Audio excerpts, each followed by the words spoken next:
Staff Sergeant Lena Ward had built her reputation the hard way, proving herself one impossible shot after another.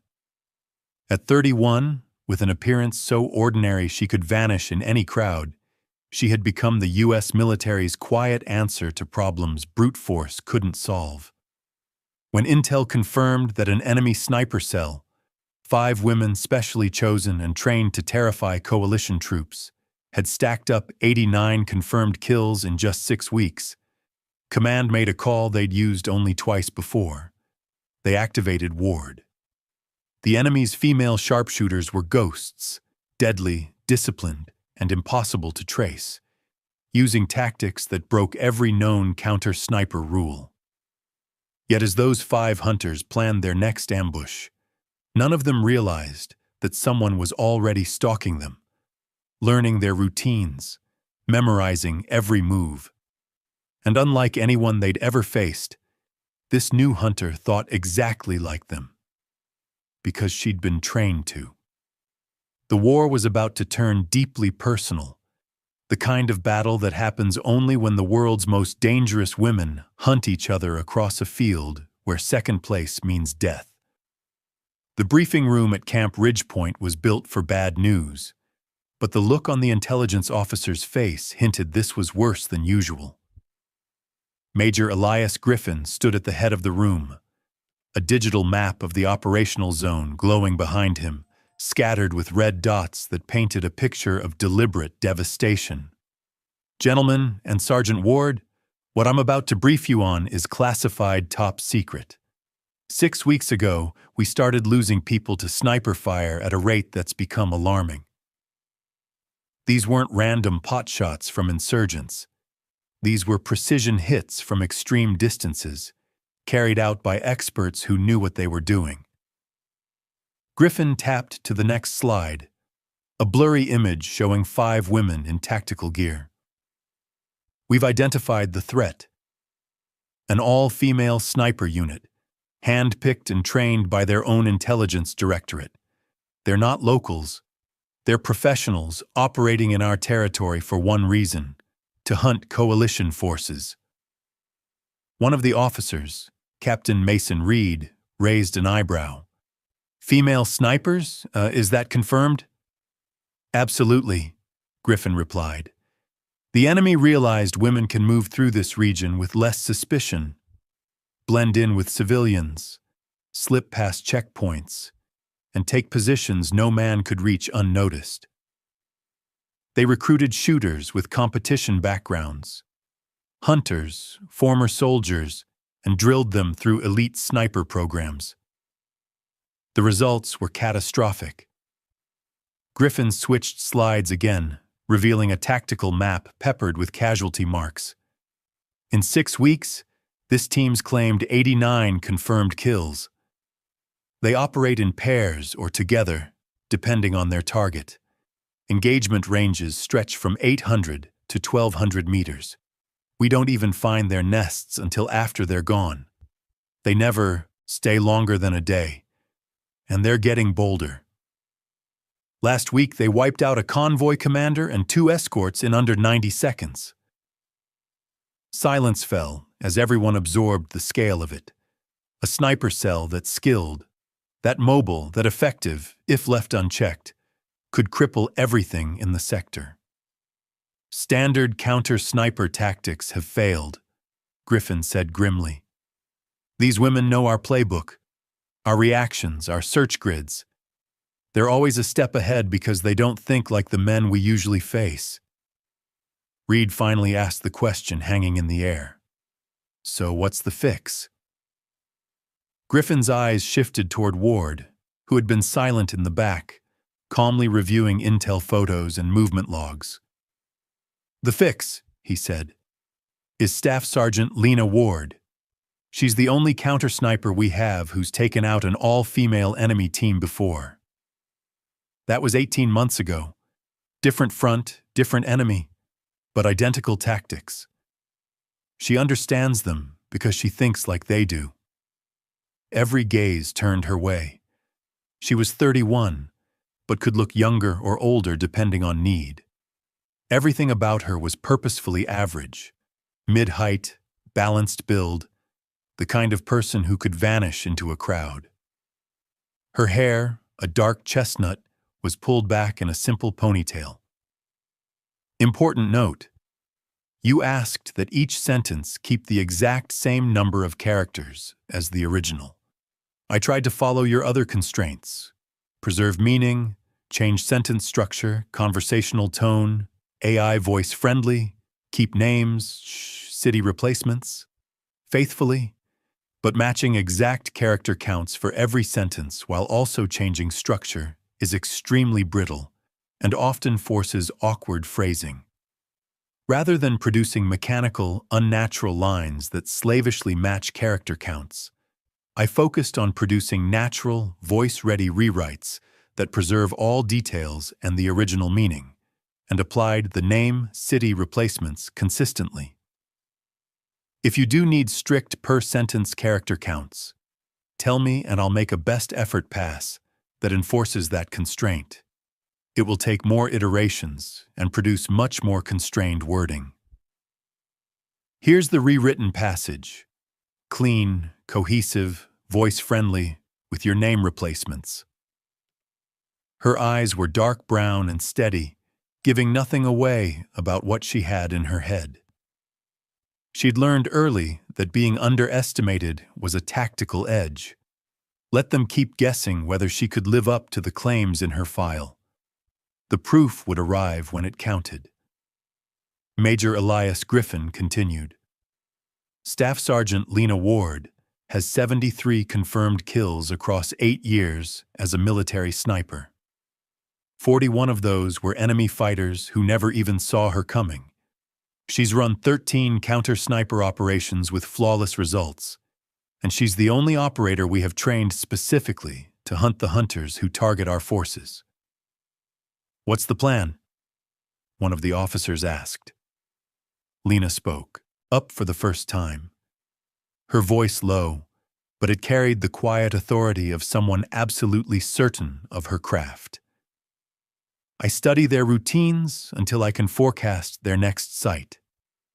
Then I get there before them and wait. When they show up to set their shot, they end up as my targets. It's straightforward, she said. I become the trap they walk into. They're professionals, Captain Mason Reed muttered. They won't make it simple. I don't need easy, Lena answered. I need them to be predictable. Every sniper falls into habits: preferred distances, favored perches, unconscious tells. I'll map those habits, and that's when hunters stop hunting and start getting hunted. Major Griffin brought up the detailed intel files. The enemy cell numbers 5. We've positively identified 3 from intercepted comms and surveillance. Their leader goes by Raven, true name unknown, and she's credited with at least 25 kills.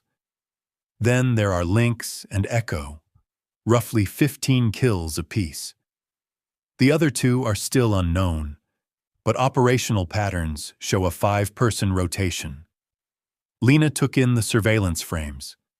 The 3 identified shooters are in their 20s to early 30s, fit, and, according to the notes, mostly recruited from competitive shooting, hunting, or prior service.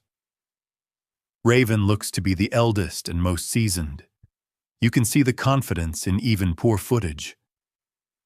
What's their likely next objective? Lena asked.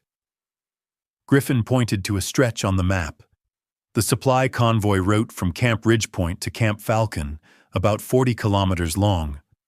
It's the most exposed road in our patch, and they've struck it twice already. Intel indicates they'll try it again within 72 hours. That's where I'll be, Lena said plainly. I'll need complete freedom of action. No radios they can intercept, no backup teams that might expose me, and no overhead assets that could telegraph surveillance. I operate alone and quietly. When it's done, I'll check in. Reed looked unconvinced.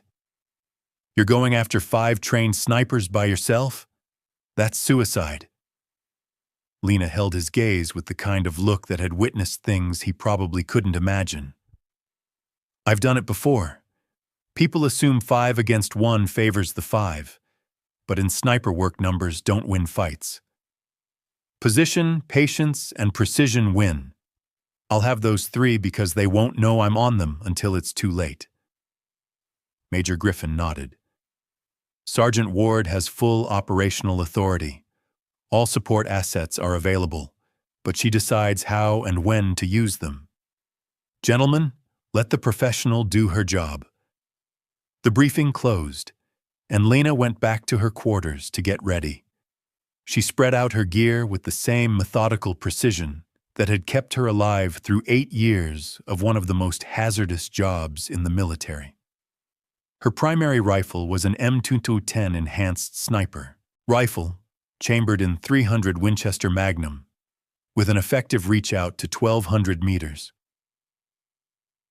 She'd put rounds on target at 1,400 meters with that rifle, stretching it past its rated envelope through rock-solid fundamentals and relentless environmental math. She also packed a Mark 12 special-purpose rifle as a backup. Lighter, more agile, ideal if the fight closed to running engagements. Her optics suite included a Schmidt and Bender scope with variable magnification, a spotting scope for long surveillance, and night vision for ops after dark. Her kit also had a laser rangefinder, a ballistic computer, environmental sensors, and comms gear she hoped never to use. But the most vital tool wasn't a piece of metal or glass. It was the hard-won knowledge from hundreds of missions. She understood how snipers think because she was one of them. She knew their little tells, favored setups, and the mistakes they repeated. Even elite marksmen fall into rhythms, and rhythms are where you find weakness. Over the next 24 hours, Lena Ward tore through every scrap of intel on the enemy cell. She audited past kills for timing, geo, shot choices, and escape routes, then sketched a psychological profile for each identified shooter based on how they fired.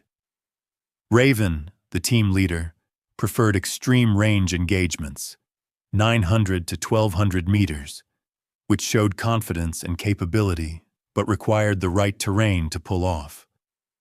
She was a patient hunter who waited for perfect windows. Lynx worked medium distances, 600 to 800 meters, and favored moving targets, aggressive shots that demanded a different skill set than extreme range stalking.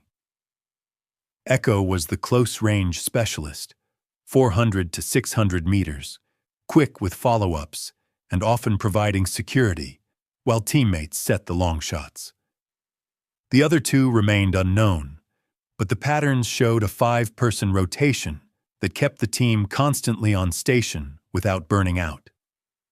Professional, disciplined, and dangerous. Lena picked out the convoy route's most exposed choke point, a road running between 2 ridgelines that created a natural shooting gallery. Any convoy on that stretch would be open for roughly 2 kilometers, visible from elevated positions on either side. They'd struck that spot twice before from the northern ridgeline.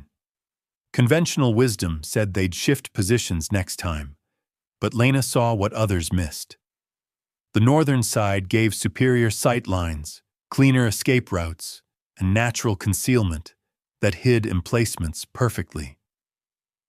She bet they'd return to what worked. Good snipers go back to effective positions.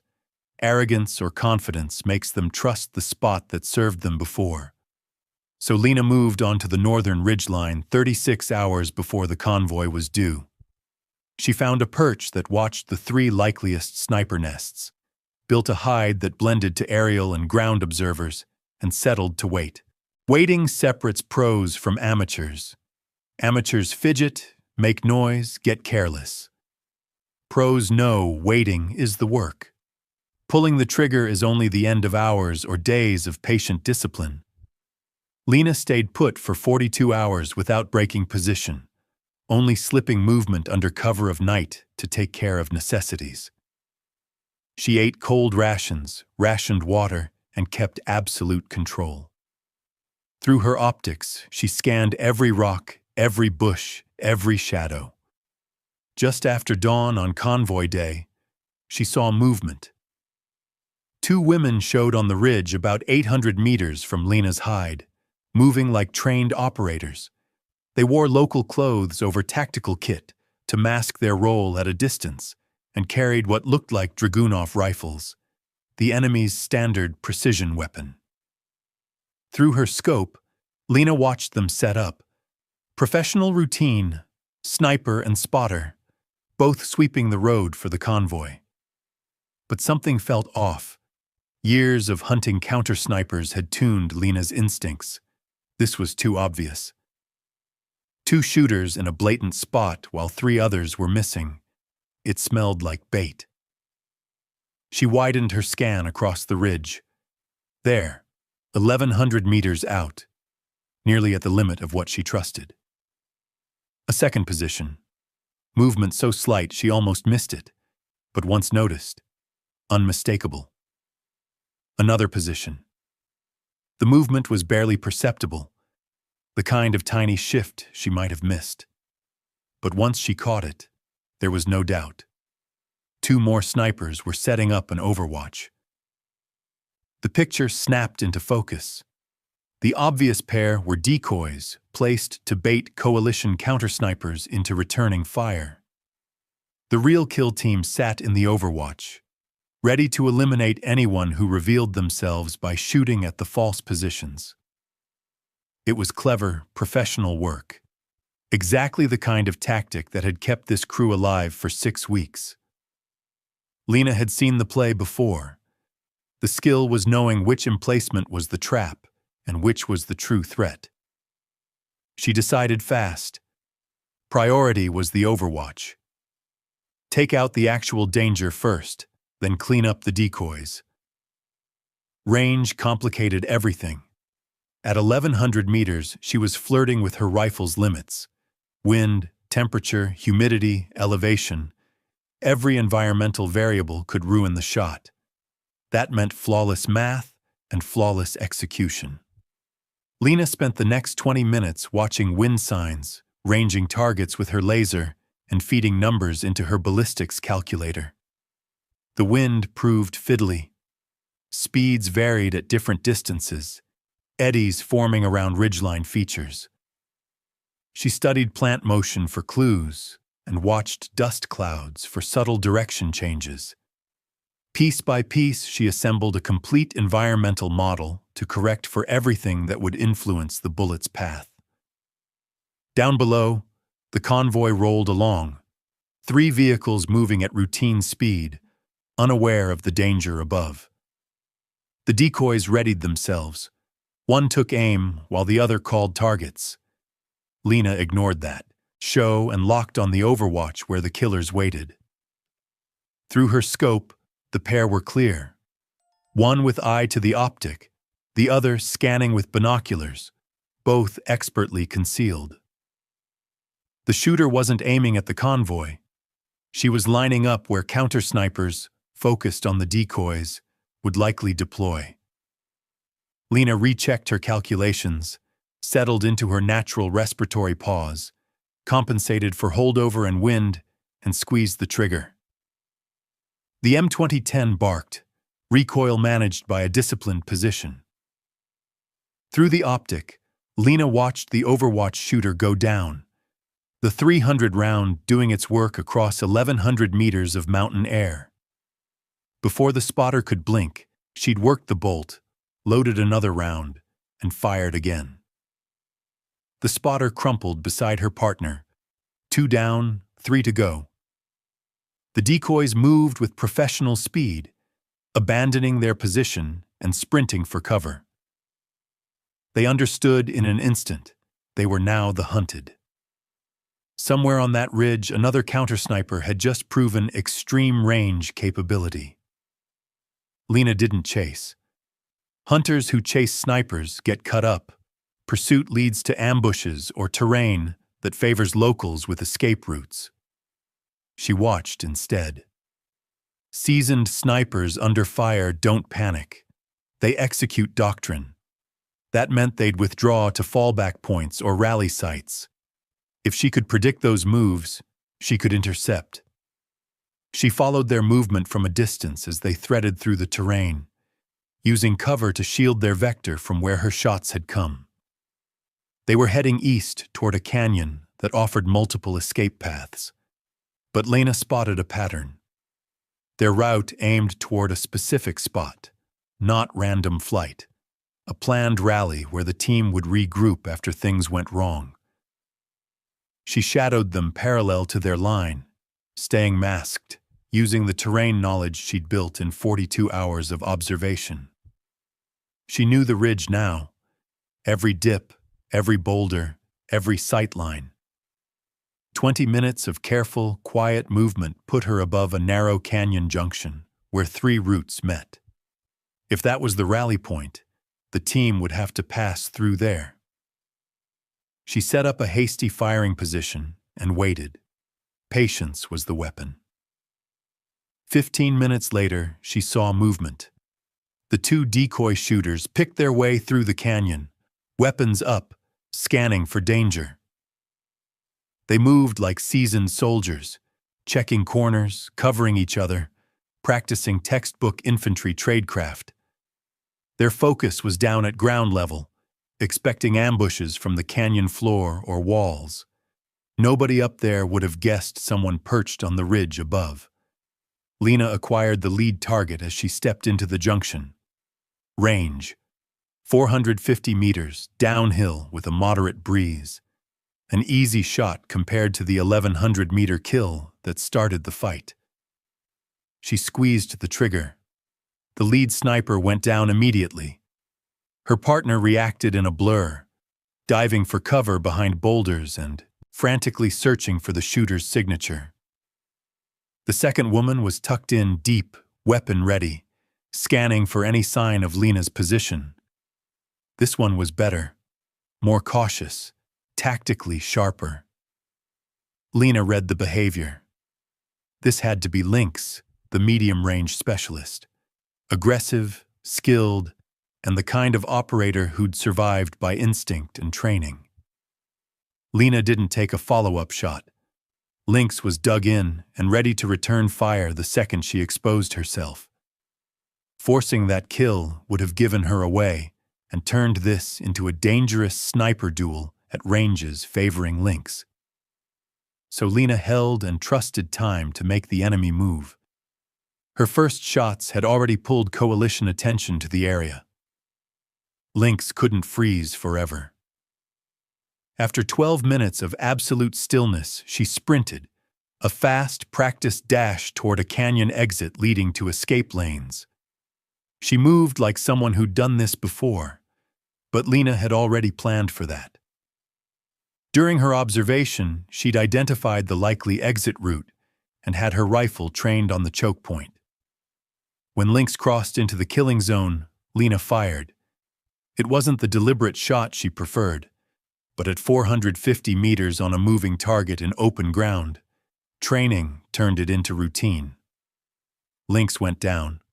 4 confirmed. 1 sniper remained. Raven, the leader credited with roughly 25 kills who'd run this operation for 6 weeks. Lena's radio crackled, the first voice since she began engaging. "Ward, this is Camp Ridgepoint Command. We're watching your engagement." "Confirm," Lena responded. 4 enemy snipers neutralized. "Confirmed. 1 remains active." "Identity?" "Raven, the team leader. She's gone to ground somewhere on the ridgeline." "Copy. I'm hunting." "Do you require support?" "Negative. Support assets would give away my position. I need her thinking she's hunting me, not the reverse." "Ward out." Lena knew Raven would grasp what had happened. Her whole team had been cut down by a single counter-sniper who'd shown extreme range skill and the same patience Raven prized. Raven had a choice: run while she could, or stay and try to kill the threat. Lena bet on pride. Professional snipers rarely climb down from a fight. Over the next 6 hours, Lena executed the most deliberate hunt of her career. She moved slowly along the ridgeline, checking every spot an expert might use, looking for the smallest sign of Raven. It turned into a chess match across mountains. Lena would post herself with sightlines into probable hides. Wait. And if nothing revealed, slip to a new position and repeat the process. The sun was low when Lena finally found what she'd been tracking. Fresh scuffing in the soil beside a rock outcrop that gave clear sightlines back toward where she'd taken out Raven's team. Someone had been here recently, watching and learning. Raven hadn't fled. She was studying Lena's methods, mapping her habits to flip the hunt. The chase had become mutual. Lena settled into a concealed position with overlapping sightlines and braced for a long night. She expected Raven to move after dark, using night vision to gain the edge. Lena had night vision too, and something Raven didn't: an understanding of how Raven itself thought. 6 weeks of success had made Raven bold, maybe overly so. Losing 4 teammates hadn't driven her off, which meant she still believed she could win.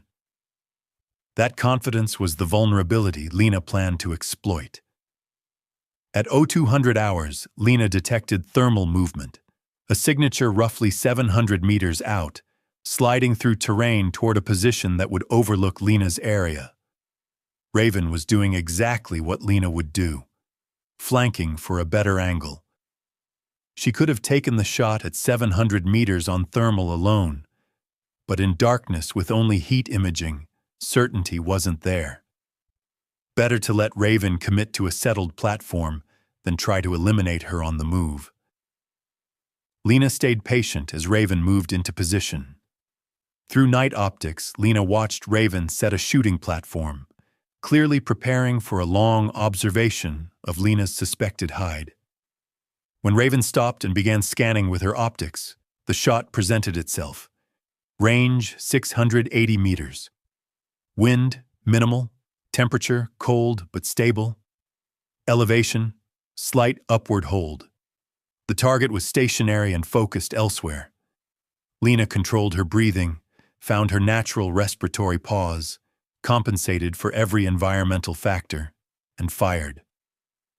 Through night vision, she watched Raven collapse. 5 out of 5. The enemy sniper cell was finished. Lena keyed the radio. Camp Ridgepoint Command, this is Ward. All 5 enemy snipers confirmed neutralized. Area secure. Copy, Ward. Extraction inbound. 40 minutes later, a helicopter lifted Lena off the ridgeline. She carried proof, photos and identity documents recovered from the enemy positions. Confirmation the threat was ended. Back at Camp Ridgepoint, Major Elias Griffin met her at the landing zone. 5 for 5 in 72 hours. That's the most effective counter-sniper operation we've had in this theater, he said. Lena shrugged. They were good. They still showed patterns. Everyone does sooner or later. Once you mapped their habits, it was execution, Griffin said. You make it sound simple. Sniper work is simple, Lena replied. Wait in the right place at the right time. Be patient, then make the shot when it matters. The hard part is having the discipline to do everything perfectly when your life depends on it. Captain Mason Reed, the officer who doubted she could tackle 5 shooters alone, stepped forward. The sun was low when Lena finally found what she'd been tracking. Fresh scuffing in the soil beside a rock outcrop that gave clear sightlines back toward where she'd taken out Raven's team. Someone had been here recently, watching and learning. Raven hadn't fled.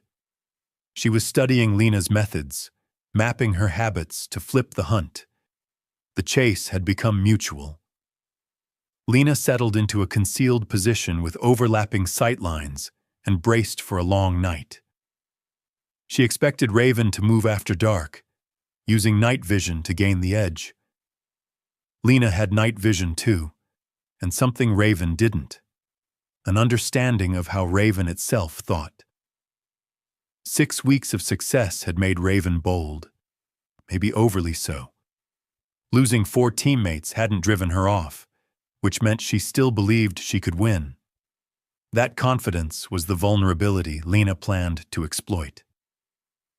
At 0200 hours, Lena detected thermal movement, a signature roughly 700 meters out, sliding through terrain toward a position that would overlook Lena's area. Raven was doing exactly what Lena would do, flanking for a better angle.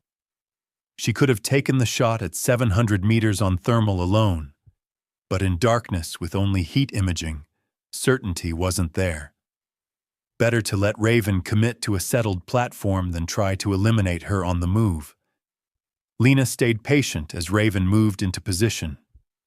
Through night optics, Lena watched Raven set a shooting platform, clearly preparing for a long observation of Lena's suspected hide. When Raven stopped and began scanning with her optics, the shot presented itself. Range 680 meters. Wind minimal. Temperature cold but stable. Elevation slight upward hold. The target was stationary and focused elsewhere. Lena controlled her breathing, found her natural respiratory pause, compensated for every environmental factor, and fired. Through night vision, she watched Raven collapse. 5 out of 5. The enemy sniper cell was finished. Lena keyed the radio. Camp Ridgepoint Command, this is Ward. All 5 enemy snipers confirmed neutralized. Area secure. Copy, Ward. Extraction inbound. 40 minutes later, a helicopter lifted Lena off the ridgeline. She carried proof, photos and identity documents recovered from the enemy positions. Confirmation the threat was ended. Back at Camp Ridgepoint, Major Elias Griffin met her at the landing zone. 5 for 5 in 72 hours. That's the most effective counter-sniper operation we've had in this theater, he said. Lena shrugged. They were good. They still showed patterns. Everyone does sooner or later. Once you map their habits, it was execution, Griffin said. You make it sound simple. Sniper work is simple, Lena replied. Wait in the right place at the right time. Be patient. Then make the shot when it matters. The hard part is having the discipline to do everything perfectly when your life depends on it. Captain Mason Reed, the officer who doubted she could tackle 5 shooters alone, stepped forward. Sergeant Ward, I owe you an apology, Captain Mason Reed said, voice low. I questioned whether a single operator could take that mission. Lena's face didn't flicker. Numbers aren't what decide these fights, she replied. 5 snipers spread across different positions with different objectives equals 5 separate problems. I solved them one at a time, the only sane way to break down complex fights. People assume 5 versus 1 favors the many. The truth is the reverse. One operator has 5 chances to show skill. In the days that followed, intelligence validated what Lena had done. The enemy's specialized sniper program in the region was crippled. The 5 women had been its most effective assets, and losing them hammered enemy morale far beyond the tactical win. For Lena, though, it was another mission closed out. She completed her after-action reports, cleaned and checked her rifles, and readied herself for whatever came next. 2 weeks later, Major Elias Griffin summoned her back. Sergeant Ward, we've got another situation, he said. Different theater, similar pattern. An enemy sniper cell operating with alarming effectiveness. This round, it's 3 male snipers with a combined kill count north of 60. Command wants to know if you're available, Griffin added, sliding a brief across the desk. Lena scanned the file, studying kill patterns, engagement styles, and operational areas. She began assembling mental dossiers, profiles for how these shooters thought, where they'd likely emplace next, what their habits revealed about training and temperament. "When do I leave?" she asked. 72 hours enough? I'll need 48 to study patterns, 12 to position, and 12 to run the mission, she told him, already doing the math in her head. 3 snipers, 3 discrete problems, 3 solutions. By this time next week, the threat will be neutralized, she said. Griffin allowed himself a small smile. Most operators would feel at least some unease about hunting 3 trained snipers solo. Lena met him with the same calm certainty that had made her the service's go-to counter-sniper. Most people aren't schooled to hunt hunters. "I am," she said simply. "These snipers kill people who don't know they're being hunted. I'll know where they are, how they move, and I'll be waiting in the right place at the right moment. To everyone else, they're a danger. To her, they're targets that don't yet know they're on the list." She gathered the file, rose, and walked to the door, already dissecting their patterns, already sketching an approach, already becoming the trap they'd walk into. Because that's what Lena Ward did. She hunted the hunters, erased the eliminators, and made the world's most feared snipers wish they'd chosen safer lives. As she walked through Camp Ridgepoint, soldiers moved aside, not for her rank, but for what her name had come to mean. They all knew the story now. 5 enemy snipers wiped out in 72 hours, a unit that had haunted them for 6 weeks, neutralized by one woman with patience, precision, and a calm ruthlessness that separated true professionals from everyone else. A new private asked his sergeant who she was. The sergeant just nodded toward her. "That's Ward," he said. "She's the one they call when snipers need killing." "The enemy had 5 of their best out there hunting us," he continued. "She went alone and came back with all 5 confirmed. You know the scariest part? She made it look like just another shift, like hunting the world's deadliest shooters is normal for her." Lena reached her quarters and started prepping for the next mission. 3 enemy snipers this time, over 60 kills combined, operating in terrain she'd never stepped foot in. To most, the odds would feel impossible. To Lena, it was simple math. 3 targets, 3 solutions, 72 hours to execute. She'd done worse with less intel. Because the truth about hunting hunters never changed. Everyone has patterns. Everyone slips. And eventually, everyone meets someone better.